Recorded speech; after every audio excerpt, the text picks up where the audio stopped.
What is up, my people? My name is Anthony and welcome back to September. Today I thought I'd share with you a few tips in creating a realistic ice material inside of Octane and C4D.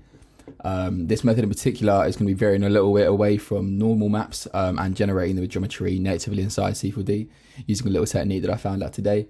And yeah, we're going to be making it in a spherical shape on this occasion. But I'll show you the reference that I had here. This is kind of what I was working off, and I think I managed to achieve that pretty well. So the good thing about this is that you can tweak it a lot in terms of noise and displacement and whatnot. So you can sort of get more, of a sort of like raggedy or like squarey look depending on what you want, and you can also dial in the material and displacement later. But generally it looks pretty good. We're working in aces here, speccing the materials like normal, mixing up a little bit. I've kept the node tree up so you can kind of have a look. I'd say got a few new concepts, but nothing too complex, and it generates a pretty realistic look. So without any further ado, we'll get right into it. You can see my base geometry here, but for now I'm going to delete this and hop up with some new materials. So let me version up real quick, and we can get going with something a little new. So my setup here is nothing that I haven't shown before. It's literally just 1000 by 500 by 1500, regular camera, focal length 150, got a quick HDRI on. This isn't too relevant. This is just, again, if I just locate this, it's just a grayscale HDRI, metal volume 2, sort of like shadowy XR. What we want to do firstly is think about creating our geometry. So a pretty cool way I did that was I was working off this. I wanted kind of like a sphere. You could even do some cloth simulations with this to like sort of stretch it, like you see that little bit there. But I went for a landscape. It sounds odd, I know, but if you set it here to spherical, you have the ability now to like edit and change this at your will. So I turned the width segments up a little bit. I think it's about 400. So kind of sat it at max. You do not need it that high, but I found like the more detail I had, the better. This is where you can kind of control how you want this to look. So I've used landscapes before, and typically they actually allow for a pretty procedural approach. If you really wanted to, you have a load of controls here of how you want this to look, right? So you can turn the scale down. If you want this to be maybe 0.1, you can sort of dial this in how you want. If you're not a fan of this noise too much, you can untick multifractal here. And then as you dial up the scale, you'll see it become more sort of almost like a snowball, I'd say. And then you can dial in like the rough furrows and fine ones here. And sort of generate the look that you want. I tend to prefer having it on because I feel like it mixes a few like noise disruptions too. You can have it super crazy up here if you want to, but I think that looks a little bit overkill. We can turn it down to something a little like this maybe. You can increase the depth of that light displacement here. So should you want something super crazy, you can do that. I think about 0.5 tends to work pretty well. You can change the orientation here so you can sort of find something that works for you. Say that, bear in mind the top here tends to have this little like, it's not a glitch, it's sort of the way the texture maps, but it doesn't look too bad on the geometry. Just bear in mind that you'll see reflections of that on your texture every now and then. So if you're using this in anything, just remember that it exists. We can have something like this. We can turn it down. Let's see if we can turn up the scale maybe a little bit. I feel like this might be a little too much, but you get the idea. The base like displacement is always there. The rough just tends to be these little bits that you can get. But it's these sort of ridges which make it look pretty cool come to finish. So say something like that is what we're happy with. We can take a look at the geometry, see what we're working with. That's where you can sort of dial up or down the width segments. It depends what you're working with. If you're doing a simulation, you may want those down a little bit. And yeah, for now we'll probably keep it out of this just for simplicity's sake. And we can hop into creating material super quick. So as I said, we've got our geometry here. If you want, you can subdivide this. You can remesh it if you need to. But I think it looks pretty good the way it is. It looks quite well realism as realistic as you get just from playing around with the geometry. What we can do is start messing with materials. So we head up here to objects or other materials and just get ourselves a specular material. We can click here, drag this on and see what our base specular material looks like. So this of course is just a straight glass material. I mentioned this in the previous material, but when you're working to realism or to a reference, and what I mean by that is if you have a material in mind, so for example, ice, water, plastic, stained glass, amber, rocks, these things, I've always mentioned this. It's always worth checking what the refractive index is because it is something so minor but can genuinely affect the way that light actually refracts through your object. So if we went here, I think I've googled this before, but yeah, the refractive index of ice is 1.31, so that's perfect. If we head into our material here, I think we go to index, it's already at 1.3 by default, so we can just make it 1.31. For water, it's actually 1.33, so although minor, just make sure you change it for the sake of it, right? I mean, why wouldn't you if it's in your control? And now we can start working on this. So we can see our geometry is already doing us some pretty cool favors, which is creating, you know, something a little more wet. We can add some droplets to this and it can be more of like an icy type of look. But we want to dial in the roughness a little bit so that it looks a little more frozen over, right? So there's a few ways we can do this. We can do this just by dialing this up, or we can do this by getting a texture and some color correction, just to add a little bit of extra detail. And I think you can tell which one I'm probably going to go for. So I'll just show you real quick. We can dial this up here, and already we're getting a obviously like roughed out snowball type of look. But what you have to bear in mind is that it's not really catching the edges too much here. This sort of like rough snow is just total like blanket roughness over the whole thing. The only light that you get is some subsurface scattering from the sides, no reflection really from the edges as such. So it tends to sort of almost create this ambient lighting effect over it, which is if you're going for, that's cool. But I almost tend to prefer toning this down a tiny bit, because you start to get a little, like a few more reflections and like, you know, noise, just niceness, like reflecting through the ice. So that is option one. Option two is we can head into the node editor here, and we can start working a little bit with some textures to sort of get this going a little more. So if we head here, I've got some textures saved, and I'm going to go for something a little more sort of grungy this time, just for the sake of creating almost like a dirt effect. I think this one up here might be pretty good. And we're working with roughness, right? So let's just drag these two in and see what we can create. In all likelihood, we're going to have to start transforming these a little bit so they fit, but that's not a problem. What we can do is make sure we're working, we don't need to change the color space, we can just drag it straight into roughness here. I'm going to see it's going to start mapping that texture out to the roughness of our ice cube. So already, because we're getting some nice effects. If you want to see this a little clearer, you can right click and hit solo node, and you're going to see how this texture is actually mapped out across that ice. At this point, you have the freedom to click on UV transform here, head into here, and sort of scale this down or up to our liking. So say we want this to be a little lower, we can. It's also a pretty good idea to hop up here and set this to cubic mapping at this point, because the UV mapping on this will be warped, of course, because we haven't UV'd it. And it also shows that we can click seamless there, drop into our transform node, and now we can scale this up a little more, maybe a little something like this. Of course, that's just for the sake of this like still frame. If you wanted to animate it, you're probably better off UV mapping it, obviously, so it's actually, you know, maps down to the geometry itself. But for now, we're getting some pretty decent looks here. Let's just scale this down a little bit. We can kind of zoom in to see the resolution. I think we're looking pretty good there, but we can also, of course, rotate this should we want to, or maneuver it like that a little bit, but I think there's no need to complicate it. We're working pretty well there. If we disable, we can see that already, without too much tweaking, we're getting a pretty nice varied look here. I was in the position last time whereby I had to add a quick color correction node, and I think I had to invert the texture too.